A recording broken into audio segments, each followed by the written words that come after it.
Hi, welcome to Tyne Valley Motorhomes. This is the handover of a Elddis AutoQuest 185. So as we start the walk round, on the driver's side of the vehicle first, you've got your microwave vent, so that just allows the heat from behind the microwave out when operating the microwave on mains. You've got your two fridge vent covers, so you have got covers to go on these in the winter, which protects the element and you can use them with them on, but when it gets warm, take them off. And then you've got this blue tap. So this blue tap here is your fresh water drain off tap. So if you've taken on any source of contaminated water or you're simply not using the van for a while, you'll want to open the tap and drain it off. You'll also want to make sure that this is fully drained off in the winter so that no water can freeze in the tank underneath the chassis. So you'd open the tap there and drain it off. There is a designated space on site where you would do this on the way out. When you fill it up, one of your round-headed keys is your freshwater cap key. So you've got a lockable cap, so when you can grip it and turn it, it's open. When it just spins on itself, it's locked, so you'll need the key. What you need to do is you need to go and buy yourself a hose pipe with some hose pipe connections, as it's mainly just a brass tap. Pop your flat end of the hose with no end on into the van. Connect the other end to the tap. Then fill it until it overflows or until you're happy you've got enough water on board, which you can see on the main control panel. This is your vent for your heating system, so heating and hot water. That'll just allow the fumes out when operating on gas. Using the tri-mark key, you can open all your other lockers. So this one here is known as your battery box. So in here, you've got your battery, which is a 100 amp hour leisure battery with your main fuse there. And then to hook the van up when you arrive on site or you're charging it at home, all you need to do, get the hooker blade, lift the collar, slide it on here first, pop your lead in the groove so you can lock the door and your hooker blade's secure, and then connect the other end to the site or your house if you're home charging the vehicle. Directly up underneath, you've got a grey tap. So this is very similar to your fresh tap, but this is your dirty water. So this is dishes water, shower water and hand basin water. You want to ensure that you drain this off on the way out of your site because you don't want to be carrying waste water. You've got no real need to carry waste water. It's just going to add weight to the vehicle, which means that it reduces your payload and increases the consumption of fuel. So all you need to do is open the tap and drain that off. Make sure that that's fully drained off again in the winter so no water can freeze. This is your cassette toilet. So again, using the tri-mark key, you'll be able to unlock it. And then all you need to do is press the buttons in. You've got some storage at the front, but at the back you do have your cassette. So what you need to do is lift the orange handle up and slide the cassette free of the motorhome. Pull it out. You can either carry it or you can wheel it to your waste disposal point, which is normally beside your toilet block. And then to empty, remove the cap, press the button here. When emptying, it means it pours easily. Pour it all out.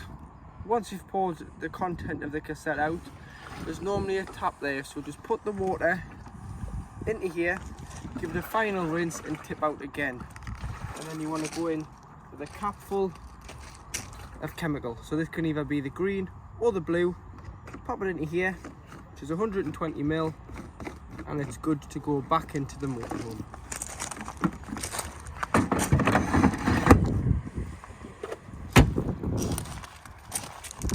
On the back of the van, you've got your high level brake light followed by your rear view reversing camera.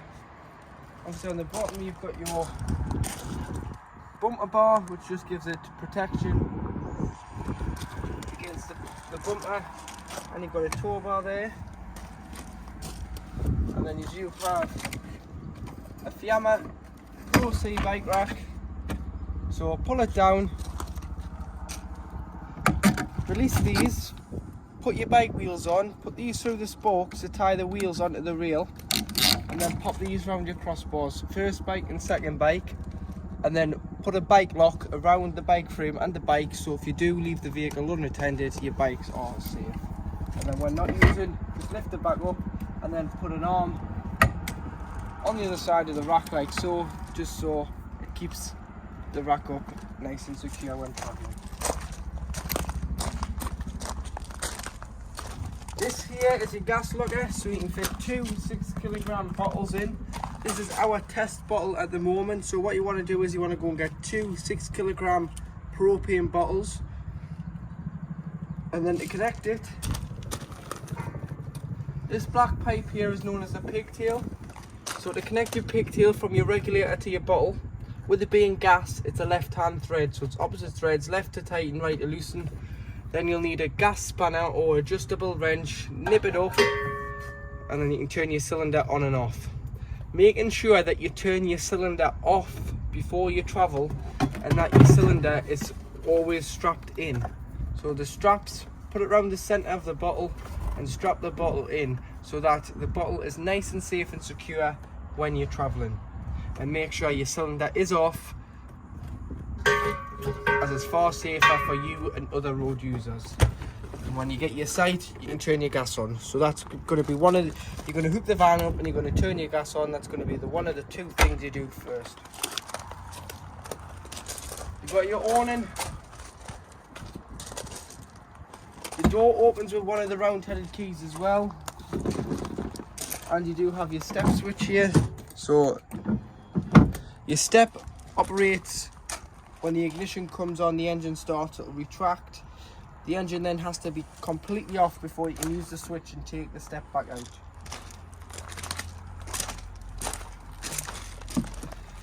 Diesel filler, which opens with the main ignition key, so it's a lockable cap to fill with diesel fuel. Got your tyre pressures here, so 5 bar on the front, which is 72.3 psi, and 5.5 on the back, which is 79.5. Underneath the seat, you've got a toolkit, includes a jack and a brace and a tow knife. And then in this compartment here, if you release the corners, you can lift that off, and that's where your engine battery lives. So if you want to put a charger on over the winter so that the motorhome doesn't get a flat battery, just lift this compartment out. Or if you ever need to change the engine battery, you've just got to lift this cover off. Bonnet releases here.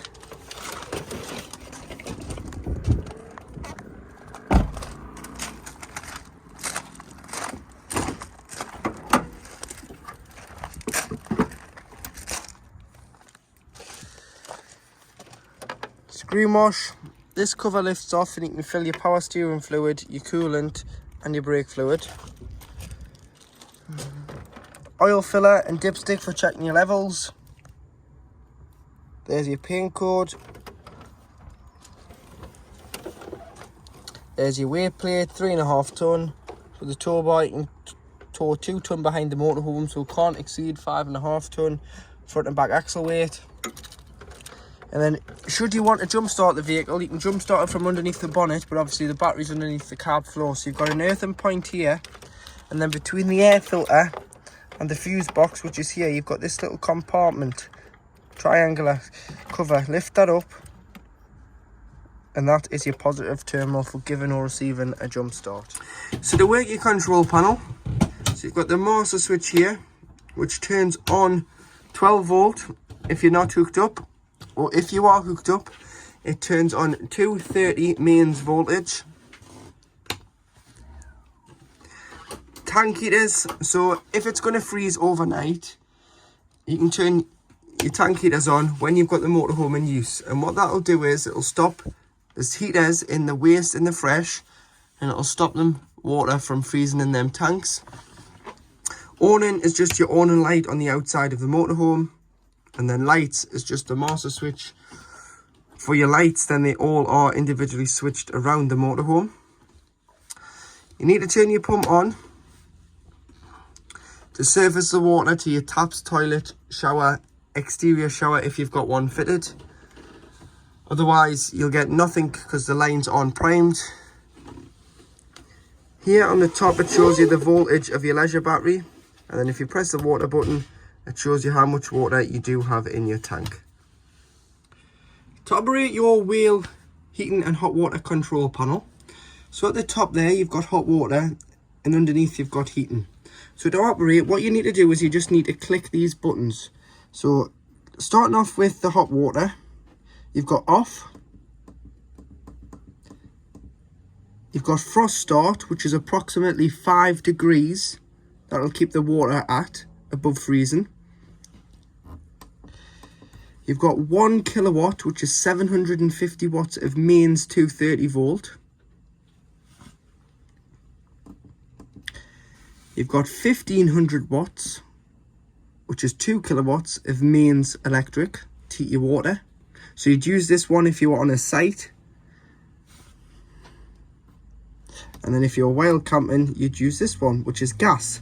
So if you're wild camping, you'll not have any electric hookup, so you will just have to use gas. Click again, you've got gas and 750 watts of electric, so mixture 1 it's known as. And then you've got mixture 2, which is 2 kilowatts of electric and gas. So you'd use this if you're in desperate need of hot water, because both sources together will reduce the time it takes to heat the hot water. Once you've finished with it, before you do drive off, it's very important that you bring it back to off. Give it about 3 minutes to finish its cycle. Same with the heating, as you'll hear the fans whirring on the heating until it goes silent before you then turn your main 12 volt control panel off. Underneath you've got the same, so off, 1 kilowatt of electric, which is 750 watts, 2 kilowatts of electric, which is 1500 watts, 3 kilowatts of electric, gas on its own, and mixture 2, which is gas and 1500 watts of electric. So use this source in the winter should you be in desperate need of heating your vehicle, so you're not sitting in a cold motorhome. Give that about 10 minutes, then you want to turn the gas off, and then you would just put it back on to 2 kilowatts of electric. This is your temperature gauge, so all the way at the top is 30 degrees. In the middle here is about 15. And then again, turn it off, give it a couple of minutes to quieten down before you then knock your master switch off on your main control panel. Should it fail and you get a red exclamation mark, and maybe just you've turned it off without shutting this off first, all you need to do is whatever's failed, say it was the heating, you'd press the heating and the plus button together, press and hold, and it should reset itself. Or if it was the water, it would be the water and the plus button together, which will then eliminate those red exclamation marks. So on your hob, you've got 3 lit gas burners. So the only gas on this model, then you don't have an electric hot plate, and you need to make sure that the lid is fully up before you ignite it, and then you turn these off and allow them to cool down until they're cool enough to lay your hand upon before you put the glass lid down. Otherwise, there is a chance you could shatter your glass lid. So in the kitchen, you do have your hob, which is made up of 3 gas burners, 1 electric hot plate. The electric hot plate dial is the back one, and you'll see the red light illuminates when that comes on. That'll only work when you're on mains hookup. If you're not on mains hookup, it'll not work. Then you'd have to use your gas. So using the ignition on the front of the cooker, you've got 3 gas burners.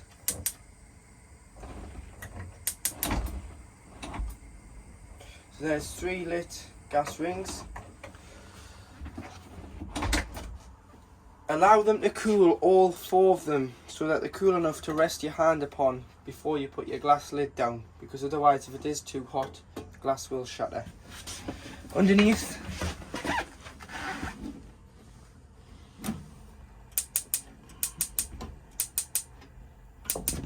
you've got a grill. There's your grill away. And then underneath your grill,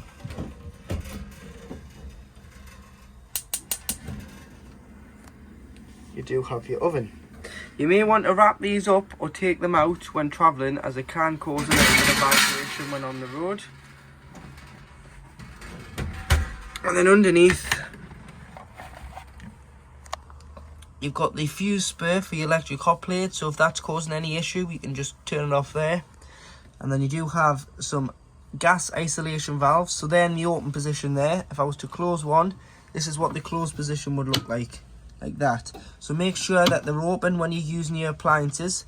To be fair, you don't really need to touch these at all unless you needed to isolate in an individual appliance.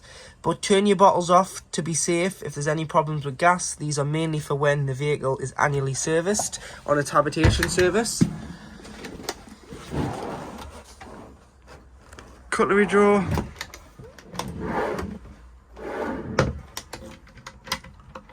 Some storage in there. Above you've got plate and cup, or should I say plate and cup rack. Some storage in here. Plug for your microwave because it's a mains 800 watt microwave. If you ever need to change that, you can just unplug it and feed the plug through. These are just screwed in with 2 screws, so if you want to remove them, put your own storage system in for your plates and your cups, that's totally fine.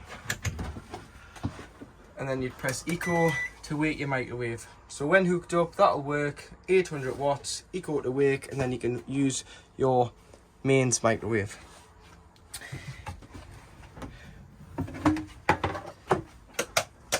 You've got your kitchen lights, 2 230 volt sockets there, and then as long as the hot water's been on and you've got your pump switched on, you'll be able to get a pressurized flow of water through the taps. So your tap, once it's pressurized by the boiler, you'll have hot and cold water should you've had the hot water system on. So that's getting up the temperature there, so your water system is working correctly. You've got your drainer there as well. Cutlery drawer. And then operate your Dometic fridge. So it's a 3-way fridge. So this is the 3-way source selector. So where it is at now, it's turned off. So if you were parked up at home and you weren't using it, or in the storage yard, not using the van, you'd have it off. Should you be pre-chilling it at home where you hook the van up to charge the leisure battery anyway a couple of days before your trip, you'll probably want to put your fridge on. So you'd put on mains. Mains will allow it to chill, and then the night before chuck your shopping in and allow that to chill overnight. You'd also use mains, which is a picture of the plug here, if you were on a site, because you've paid your site fees. Why waste your gas? Use their electric. But if you have pre-chilled your fridge, or you've moved from one site to another and your fridge is full of shopping, put on the battery. That's not off the leisure battery. You've got to have the vehicle running for this feed, and it's only designed for when you're moving. So when you move from site to site, home to site, it acts like a giant cool box, and it will keep your shopping nice and fresh until you either go back to mains, or if you're wild camping, you can go down to gas, choose your temperature, push your temperature gauge in and your spark ignition, and watch the orange band go into green. You'll hear it ticking in the background.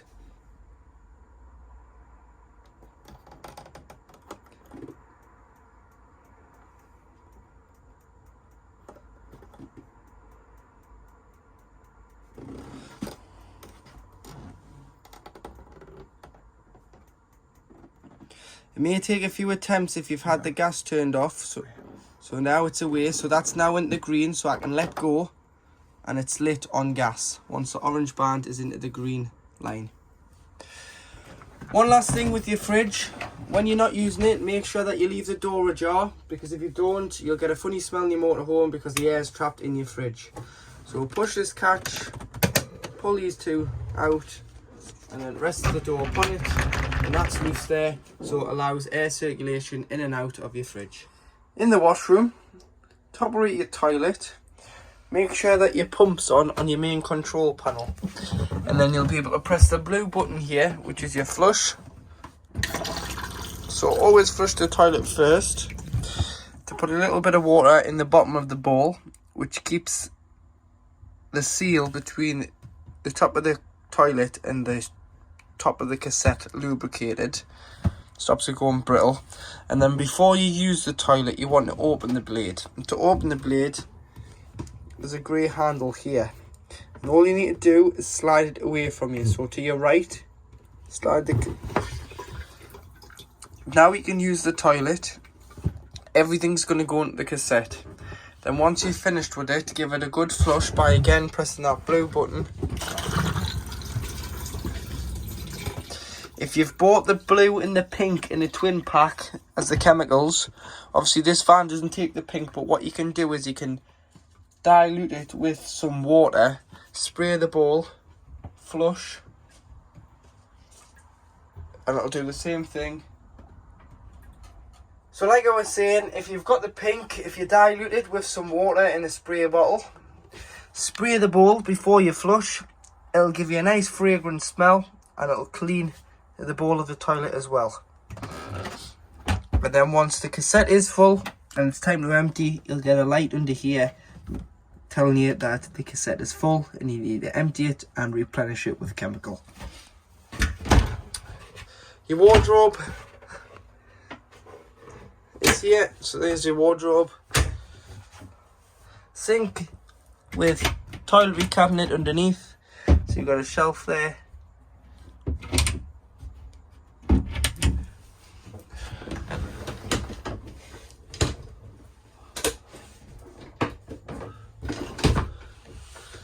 When you're travelling, keep the doors open on the shower and put this little clip over it, and it stops them from moving when travelling. And then when you winterise the vehicle, it's very important that you leave all the taps open throughout the motorhome, and you'll want to unscrew the shower head from the hose because water could coil up and freeze in the shower hose. At the back of the 185, you've got your washroom at the back, your 2 single beds. This one does lift up and you've got a bit of storage. So there's all your carpets. And at the front, you do have your fuse board. So there's all your trips on mains electric and all your fuses for 12 volt appliances. You may want to carry some spare 12 volt fuses, which are standard blade ones, not micro blade, just standard blade fuses. In case anything does blow a fuse, you can pop a new fuse in there. Your little reading lights are individually switched, so you can switch them on and off. And then to open your cupboards, press the catch down behind just to release it. In here you've got your solar panel, so as you can see there, it's flashing green, which means both batteries are fully charged. If that goes to a solid green light, it means they are charging. Storage at the top. On the other side, you do have some slide out storage drawers. As your gas is under this one, so you can't at all lift the bed on this side. And then to open your windows, lift the handles, push it out, twist these on both sides to keep the window out,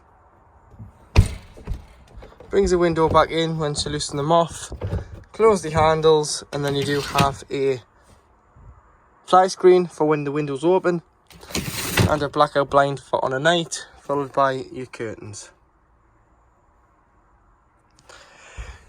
Here you have a tally point, so you've got 12 volt TV aerial, 2 USBs for charging. The bottom one is the 2.1 amp charger, top one's just 1 amp, so some devices may need the bottom one to charge off because that'll charge them faster because it's getting more ampage to the charge. And then you do have a standard blade fuse, a standard 240 volt socket even. If you are using a telly, try and use a 12 volt one because you can use it wherever you go. You don't have to be hooked up for it to work, whereas you do with a mains one. So if you've stopped off for your dinner at a service station, you're making a bit of lunch, you can put your telly on. So below the oven on this model of 185, you do have your boiler, which is a wheel boiler. So this boiler can hold 10 litres of water at any one time. So it's very important that you drain it off in the winter, and to do so, in the next cupboard you've got a little orange tap there, and you can see that it's pointing to the back of the motorhome. What you've got to do is you've got to lift this up, so make come in, no 12 volt, no pump on, flick this up and stand it like so, and that'll drain off all the water in the boiler.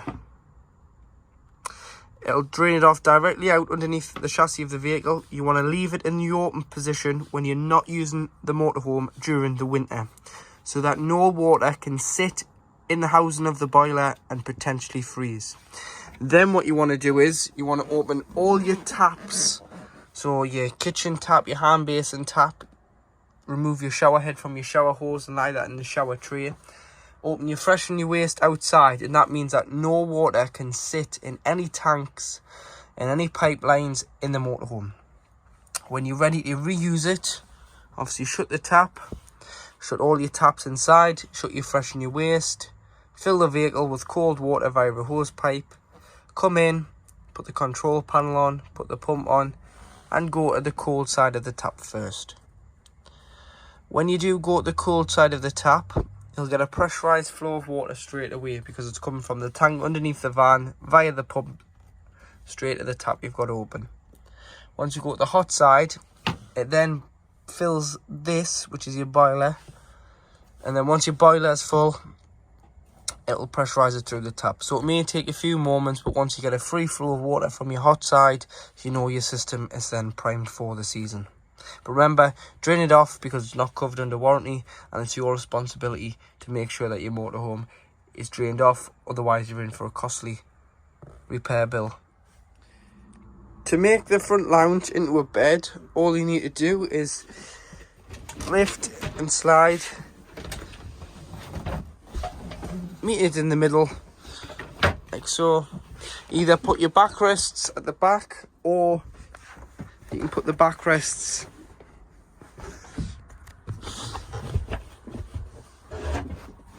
in the centre. It's entirely up to yourselves, but that's created your second double bed.